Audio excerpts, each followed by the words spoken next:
Last updated February 9, 2018, 5:40 a.m. EST. Washington – Congress passed a $400 billion budget deal in the wee hours of Friday morning after a partial government shutdown began at midnight. The House approved the legislation with a 240-186 vote hours after the Senate okayed the package. Just before the final House vote, Speaker Paul Ryan spoke on the floor and reiterated his commitment to working together on an immigration measure we can make law after a budget measure passes. Protecting Dreamers and DACA recipients has been center stage in the ongoing budget debates in Congress. Democrats have been using funding legislation for leverage on their immigration concerns. As the House voted on the procedural measure in the middle of the night, the mood in the House chamber was rather relaxed, reports CBS News' Rebecca Kaplan. Many members returned to the Capitol in the early morning hours, nearly all still in their business attire, and sat chatting with each other. House GOP leaders Ryan, Majority Leader Kevin McCarthy and Whip Steve Scalise stood together chatting and occasionally reviewing pieces of paper but didn't appear to be engaged in an urgent operation to whip votes, suggesting confidence that the measure would pass. The earlier Senate vote was the first big step in a rush to pick up the pieces of a budget and spending plan that had seemed on track hours earlier.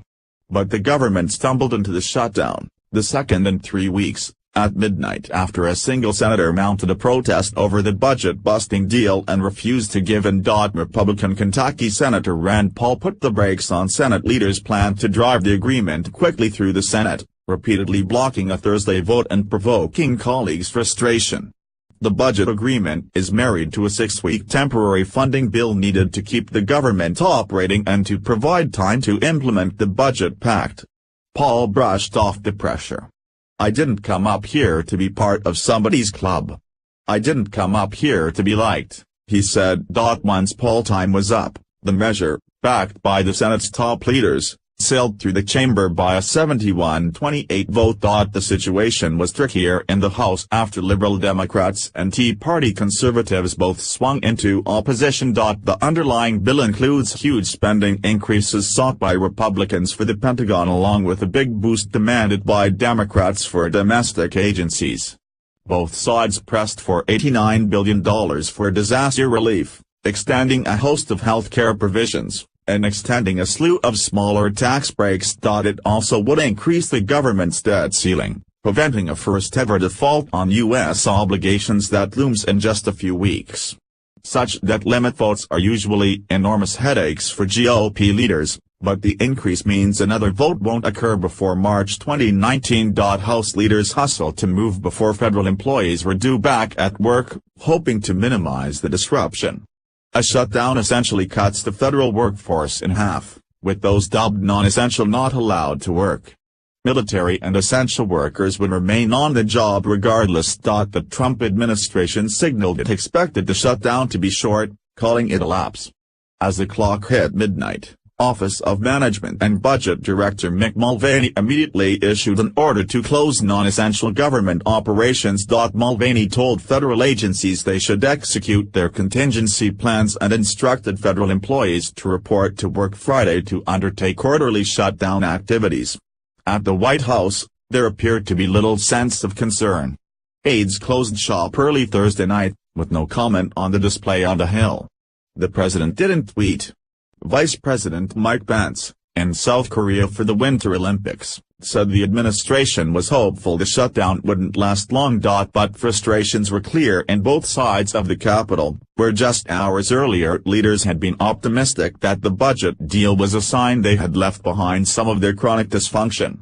Senate Democrats sparked a 3-day partial government shutdown last month by filibustering a spending bill, seeking relief for Dreamer immigrants who've lived in the country illegally since they were children. House GOP leaders said they were confident they had shored up support among conservatives for the measure, which would shower the Pentagon with money but add hundreds of billions of dollars to the nation's $20 trillion-plus debt. House Democratic leaders opposed the measure, arguing it should resolve the plight of Dreamers, but not with all their might.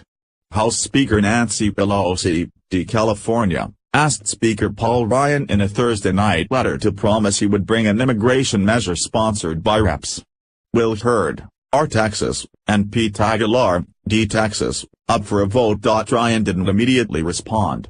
He said again Thursday he was determined to bring an immigration bill to the floor this year, albeit only one that has President Donald Trump's blessing. Pelosi again pressed Ryan on the immigration legislation during the debate on the House floor during the early morning hours Friday. At a late afternoon meeting of House Democrats, Pelosi made it plain she wasn't pressuring her colleagues to kill the bill, which is packed with money for party priorities like infrastructure, combating opiate abuse and helping college students. Still, it represented a bitter defeat for Democrats who followed a risky strategy to use the party's leverage on the budget to address immigration and ended up scalded by last month's shutdown. Protection for the Dreamers under former President Obama's Deferred Action for Childhood Arrivals program, or DACA, expires next month. Republicans were sheepish about the bushels of dollars for Democratic priorities and the return next year of $1 trillion plus deficits. But they pointed to money they have long sought for the Pentagon, which they say needs huge sums for readiness, training and weapons modernization. It provides what the Pentagon needs to restore our military's edge for years to come, said Ryan. Beyond $300 billion worth of increases for the military and domestic programs, the agreement adds $89 billion in overdue disaster aid for hurricanes slam Texas, Florida and Puerto Rico, a politically charged increase in the government's borrowing cap and a grab bag of health and tax provisions. There's also $16 billion to renew a slew of expired tax breaks that Congress seems unable to kill. I love bipartisanship, as you know, said Senator Jeff Flake, our Arizona, but the problem is the only time we discover bipartisanship is when we spend more money. The deal contains far more money demanded by Democrats than had seemed possible only weeks ago. We're not going to get DACA as part of this, said Representative John Yarmuth of Kentucky, the top Democrat on the Budget Committee. So if we can negotiate a deal like I think we've gotten that essentially meets every other one of our priorities, then I think that's where a lot of the Democrats are.